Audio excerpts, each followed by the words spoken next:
केला की लाडक्या बहिणीच्या निधीमुळे जो आहे तो ताण आले. नाही आता हे गोष्ट आपण म्हणण्यापेक्षा ताण म्हणता येत नाही त्याला, की आता अचानक एखादी कुठली नवीन योजना, शेतकऱ्यांची वीज माफी असू द्या, लाडकी बहीण असू द्या, अचानक पैसे त्यामुळं जास्त पैसे लागल्यामुळं इतर योजना थोडा उशीर होतोय, परंतु याचा अर्थ ताण वगैरे सरकारला ताण असं आपल्याला म्हणता येत नाही.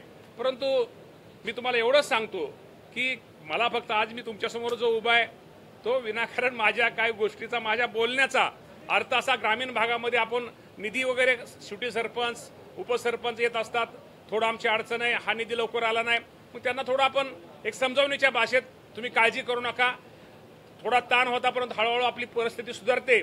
आणि ह्या बाबतीमध्ये हा माझा खुलासा होता. ह्याचा जर चुकीचा अर्थ निश्चित प्रकारे थोडा काल घेतला गेला आणि हे तुमच्यासमोर खुलासा करण्यासाठी आज मी हा खुलासा करतोय. महसूल वाढावा म्हणून चर्चा सुरू आहे, त्यामुळे एकीकडे निधीचा ताण कमी व्हावा म्हणून आता दारू विक्री करणार आहे का सरकार? नाही ह्या बाबतीमध्ये मगाशी सांगितल्याप्रमाणे मुख्यमंत्री, दोन्ही उपमुख्यमंत्री योग्य तो निर्णय घेतील.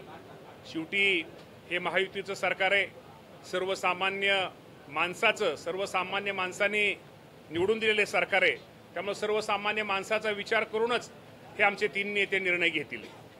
काल प्रवीण गायकवाड यांच्यावरती अक्कलकोटमध्ये हल्ला झाला.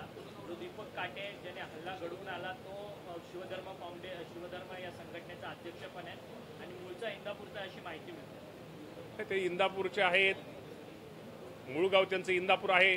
त्या बाबतीमध्ये आपण म्हणतो ते काही चुकीचं नाही आहे. हम हिंदी में जानना चाहते हैं जिस तरीके से कल आपने स्टेटमेंट दिया उसको लेकर के